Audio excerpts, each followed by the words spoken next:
deactivate the root account. But very often when I take a sample of routers, switches, manageable or whatever, you see only one single account. And the question is, what about the substitute administrator? I mean, if you have only one account and this guy breaks his leg and gets into hospital, what about the second guy? So this is a clue for a shared account, and you can find that really very often on these network devices or appliances. They only put one account into it, and everyone or every administrator is using it. That's of course not the goal of tracking it back to an individual. Same goes to the wrong implementation to deleting data. Deleting data secure is wiping it. The standard defines some military wiping. It's classified like you put 7 times zeros and ones over it, and finally 2 times random, I guess. And instead, they only delete the data. So they generate batch files with tons of credit cards in, sending it over via secure copy or whatever, and finally delete the file. So an attacker could easily, if he gains access to the system, reconstruct the file in some seconds, minutes, and make a copy of it. So this is no secure deletion, but we find it very often. And even in commercial software you can buy to process cardholder data, this is really often not implemented. Software is generating temporary files which are finally deleted, but contain, of course, again the full numbers. So even the software vendors have to understand this to securely delete every single file which was generated, even if it's temporarily generated. But I think there is a lot of work to explain that to all the developers. This thing was really interesting because it impressed me. A company with 600 employees, and of course they have visitors in the meeting rooms, they have public accessible JACs, you can by DHCP get an IP address, and there is no segmentation. One single company-wide intranet for the 600 employees and all the visitors, and everyone can potentially access all servers, hosts and mainframes.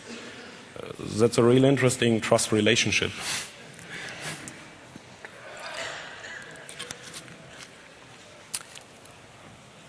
The other trust relationship, which is really interesting, is the development and the productive environment. Some people think they can spare some money when they put everything into one machine or one system. This is done for different reasons. Some systems, they say, are expensive, or operating system licenses are expensive, or it's too much work to have a development and production system. So they put everything on one machine, they can develop on it and easily make a release, and the release is processing the data. Too many people have access to the system, and of course development sometimes needs some special access, and then it's not minimized for business need, and this is a potential risk. So this is what we find very often. That's not really good implementation of development. Another interesting thing was that physical audit trail at a big data center was existent. So you had a book, you have to sign in, you write your name, company, time when you got in, time when you get out. And during the audit, they represented the physical audit trail and said, this is the audit trail for the last year, and I opened it and saw it is empty. I would have been the first one to write into it that I'm accessing the data center. I was wondering, I mean, they have two perfect situations here. Ideal remote administration, never anyone must go to the systems and reboot them or whatever, and they seem to have no hardware problems in this big data center. That was really interesting, and when I started to ask, they said, yes, you know, sometimes we forget it, and so of course an audit trail has only a value if it's really complete. If you have a audit trail which is not really complete, you check for wrong things, and this was an interesting thing. Another small way of implementation of some backups was at one big customer. He located his backup tapes at a third party. The CEOs are good friends, and when I said, okay, it's no problem, because this is for catastrophic problems, very good to have backup tapes not on-site, it's off-site, some kilometers away. What about the contract or policy to access the backup tapes, store them in a secure safe, whatever? He said, yes, we are friends, and we don't need that.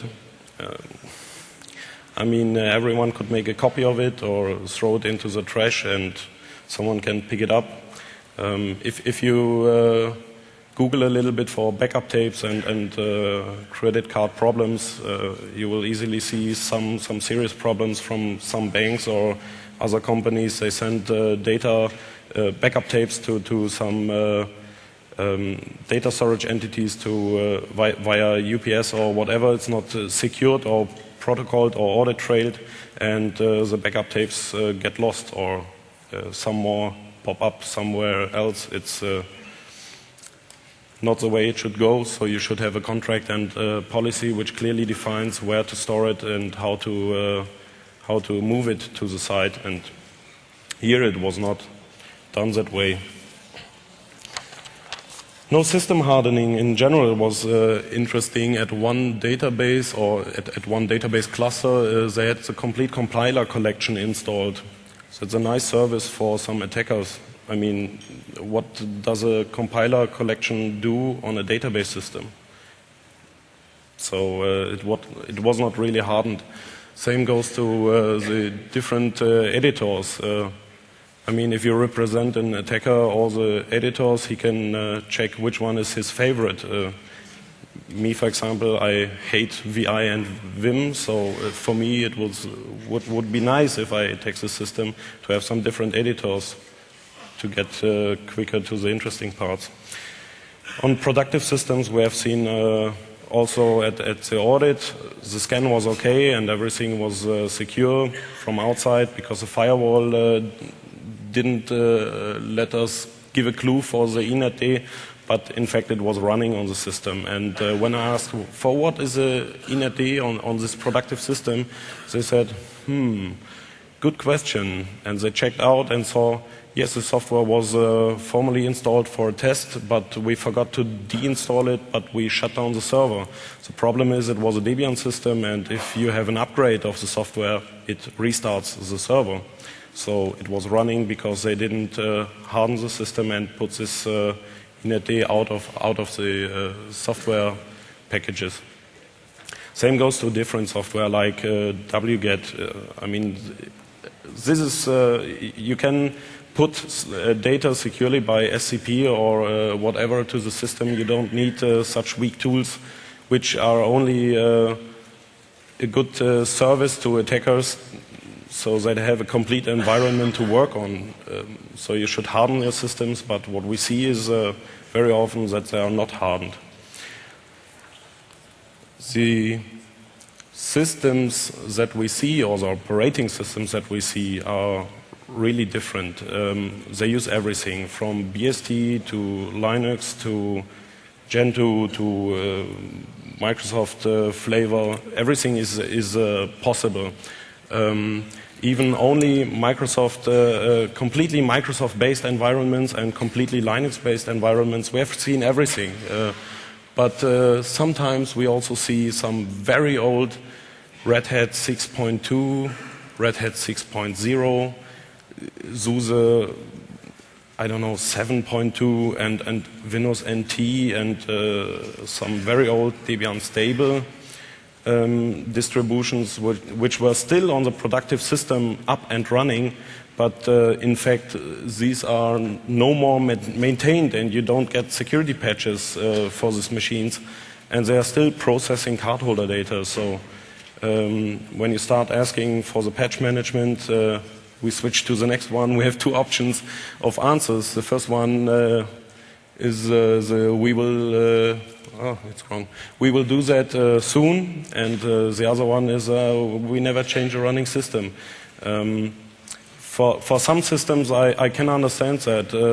For example, Sun, if you get in Sun AIX, if you want to install a patch on it, you have to shut it down to a single user mode without internet connection and all that stuff. So 24/7 up and running system is in maintenance mode, and you can't do your processing. So this is really a loss of money, and that's not really a good way. But the unmaintained distributions, I mean, that's definitively not discussable. They should upgrade, of course, the systems. But in fact, it's not done every time. Full primary account number in log files. You know, it is required to have a lot of audit trails and log files, but what we found out sometimes when we check the existing log files on site is that they forgot to filter the full PAN in the log files. So they have an encrypted database with AIS 256-bit strong encryption, and next to this machine the web server is based, and it receives the e-commerce transactions from the web server, and it's storing the full PAN in the web server log file. So here it's protected, and here you have simply forgotten to filter them out. Another one did his job, but not 100% correct, because he filtered the GET requests, but some of his merchants used POST requests. He didn't know that because he said our service is a GET request. When we found this out, he was wondering why POST requests are existent. He checked this with the merchants and found out that they are using it because they implemented it that way. That didn't know that it's only limited to GET requests. So you should, of course, clearly define what you are using, and if you implement the filter, you should, of course, check if it's really working. So we had a lot of card data in this log files, because they are, of course, stored for a minimum of more than 1 year, and in 1 year you can have a lot of card data in the log files. The CVV2 and CVC2 within the database. It's interesting how many people are still storing them, or forget to change the process, or even if when they implement a change of the process, so they are not storing the 3 or 4 digits. Instead, they are only storing received, not received, or failure code, and they switch to this process. They simply forget to delete the formerly stored CVV data or CVC2 data. And when we make this where statement, a lot of CVV data is a result, and they are always wondering, and when they reconstruct what happened, it's always they switched the process but forgot to delete the old data. And at one customer, it was around about 500,000 of this strictly forbidden cardholder data on the database. So that would be a serious problem if an attacker would gain access to it. Same goes to full track 2 data. It's again the track data on the magnetic stripe at the backside. This is sometimes stored when the transaction processing was interrupted. So you had a problem, and you program the machine that way that if it has a problem, make a core dump of this data, and I will debug that and reduce the chargeback, because this is, of course, expensive. This is, of course, again forbidden, because you store the full track if you do that. And by the way, this was a problem which killed card systems in the USA. I don't know if you remember it. Before 1 or 2 years, it was mentioned by Fefe at one of the talks. Card systems had a problem with potentially for 40 million cards which were compromised. In fact, after the investigation, they found out 214,000 tracks have been fraudulent misused, and the company doesn't exist anymore. In Google Cache, but no more. The firewall rule set, yes, very interesting is a lot of people are still not using a deny all rule. I mean, that's really no challenge, and it should be common sense. But if you check all the rules and you're asking for, what about